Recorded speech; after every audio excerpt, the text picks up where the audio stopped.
राहुल गौतम बहुत देर से शांत बैठे हैं। आप बताइए राहुल, जेनजी की ये बात कर रहे हैं तो जो जेनजी के नेता हैं राहुल गांधी, उन्होंने एक बहुत बड़ी प्रेस वार्ता की और पूरे चुनाव के बीच में, और वोटर अधिकार यात्रा से कहा जा रहा है, ये मुझे एक नेता कह रहे थे कि राहुल गांधी बतौर स्ट्रैटेजी तेजस्वी को छोड़ के 40-50 दिन के लिए गायब हो गए वोटर अधिकार यात्रा के बाद। और ये चीज हम लोग डिनाई नहीं कर सकते राहुल, कि कहीं ना कहीं राहुल गांधी तो नहीं थे ना प्रेजेंट पूरे सीट बंटवारे में और सारे में, तो और वो स्ट्रैटेजी भी काम नहीं की कि आपको आपकी मनपसंद सीट मिल जाए, अच्छे बार्गेनिंग।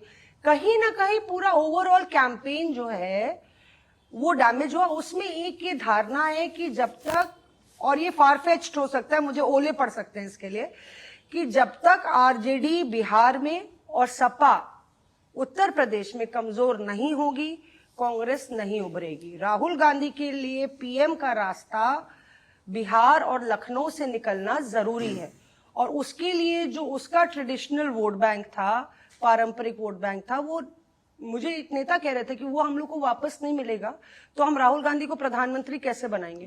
तो हम तेजस्वी की लड़ाई को क्यों लड़े ग्राउंड पे? जब मैं निकल रहा था पॉडकास्ट यहाँ पर आने के लिए, तो उस समय मैं एक नेता से बात करी, कांग्रेस पार्टी के बड़े नेता हैं, यहीं स्टेशन हैं इसी शहर के अंदर। मैंने कहा कि कितना नंबर आएगा, कैसा आप चुनाव लड़ रहे हैं, क्या आपका फीडबैक है, क्योंकि कल रात को सब जगह से रिपोर्ट आपके पास आ गई होंगी।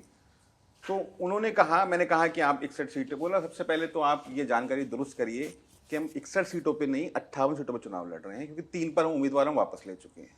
बची 50 सीटें, 50 में से 8 सीटों पर फ्रेंडली फाइट चल रही है, बची 50 सीटें, उसमें से 32 सीटें ऐसी हैं जिन पर महागठबंधन कभी नहीं जीती है, कभी जीती ही नहीं है, ना हम जीते हैं ना हमारे सहयोगी दल जीते हैं। तो आप ये अब बचा क्या है? तो कुल मिलाकर एक बहुत मुश्किल लड़ाई। और एक उन्होंने एक बड़ी इंटरेस्टिंग बात बताई जो अभी मौसमी बता रही थी। उन्होंने कहा कि ऐसा भी हमको इल्म है कि कई गठबंधन तो हो गया बड़े नेताओं के बीच में, तेजस्वी यादव की में और राहुल गांधी के बीच में और दीपांकर भट्टाचार्य के बीच में, लेकिन कई जगहों पर जो आरजेडी का लोकल उम्मीदवार है वो निपटा दे रहा है कांग्रेस के उम्मीदवार को। कैसे मतलब? वो ट्रांसफर लोकल उम्मीदवार होना था, जो लोकल आरजेडी का उम्मीदवार है, उसको लगता है कि ये मेरी सीट थी, कांग्रेस के पास चली गई, अच्छा, या अगली बारी इस सीट पर मैं अपना दावा ठोकूंगा, तो वो नहीं चाहता कि वहां से कांग्रेस जीते। तो उन्होंने कहा ये भी हमको एक प्रॉब्लम से फेस करने को मिल रही है, क्योंकि आरजेडी अच्छी तरीके से जानती है कि कांग्रेस ग्रो करेगी उनके एक्सपेंस पे। अगर कांग्रेस को स्पेस बनाना है, देखिए राहुल गांधी क्या बात करते हैं, दलित मुस्लिम, वो जानते हैं कि ये विनिंग कॉम्बिनेशन नहीं है। अगर होता तो अभी 24 जीत जाते। उनको एक चंक चाहिए ओबीसी का। ओबीसी का चंक किसके पास है? समाजवादी पार्टी के पास है, आरजेडी के पास है। तो जाहिर है जब तक वहां से नहीं निकलेगा, तो उस नेता ने कहा कि ये अच्छी तरीके से जानती है। और इसीलिए जब वोटर अधिकार यात्रा निकली, सब लोगों ने देखा कि राहुल गांधी ड्राइविंग सीट पर हैं, मतलब ज्यादा उनको फुटेज मिला, उनका पूरा माहौल बना। उसके बाद से तेजस्वी यादव को ये इल्म हो गया कि राहुल गांधी जो हैं उनका चेहरा मुझसे ज्यादा बड़ा हो रहा है। उसके बाद की जो ये पूरी रणनीति बनी, क्या सीट डिस्ट्रीब्यूशन हुआ, उसको लेके बहुत क्रिटिसिज्म है, कांग्रेस के अंदर भी क्रिटिसिज्म है, कांग्रेस के बाहर भी क्रिटिसिज्म है कि कई ऐसी सीट्स, क्योंकि आप पिछली बार ये दावा कर रहे थे कि पिछली बार हम हार गए क्योंकि हमको खराब सीट मिली, तो इस बार आपको कौन सी बेटर सीट्स मिली? अगर यही प्रीमाइस था आपका आरजेडी से लड़ने का, तो फिर वो तो फेल हो गया आपका प्रीमाइस। तो कांग्रेस जो है वो बहुत ही ज्यादा, आप ये कह सकते हैं कि एक पशोपेश में है कि वो उनके साथ बनी रहे इन सेंस, कभी तो गठबंधन में है ही, एक पहले होना चाहिए था फैसला, कांग्रेस के नेता बोलते हैं, लेकिन आगे की राह क्या है, आगे का रास्ता हम कैसे तय करेंगे, इसी को लेकर अभी भी संशय है। कल का जो आंकड़ा आया, आपने 70-80, मैंने पूछा कि तो उन्होंने बोला कि नहीं, हमको लगता है कि बहुत क्लोज कॉन्टेस्ट है।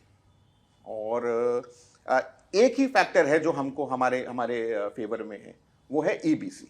देखिए बाकी सारा वोट तो सेट है। किसके फेवर में है?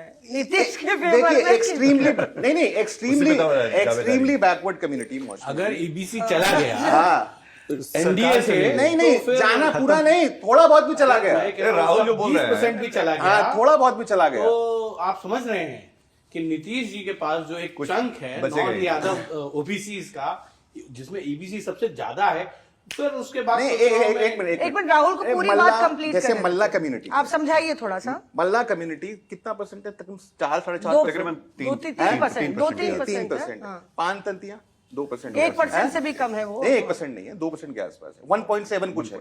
हाँ। ये कम्युनिटी एनडीए को एन मास वोट करती हैं, एन मास। लेकिन इस बार जब हम घूम रहे थे तो जगह जगह पर देखा कि जो मल्ला कम्युनिटी है वो उसका झुकाव है, वो ड्रिफ्ट कर रही है महागठबंधन की तरफ। अब वो कितना नंबर है वो खैर बाद में पता लगेगा। जो ईबीसी का जो वोट बिल्कुल इंटैक्ट है अभी एनडीए के पास, उसमें से अगर कुछ भी टूट फूट होकर इधर आती है, और ये टूट फूट अगर होती है तो आप ये ध्यान रखिए, वो राहुल गांधी ने जो एक नैरेटिव बना रखा है सामाजिक न्याय का और ये वो रिप्रेजेंटेशन देनी है हमको, उसके बाद ऐसा कांग्रेस को लगता है कि वो उसकी वजह से हो रही है। लेकिन अगर मल्ला कम्युनिटी, पान तंतिया कम्युनिटी, अगर मैं सही बोल पा रहा हूं, ये राजेश राम की कम्युनिटी, नहीं राहुल जो बोल अगर रहे ये शिफ्ट करता है तो एक बड़ा आप देखिएगा बदलाव वोटिंग प्रेफरेंसेस में आपको दिखेगा। Reporters off.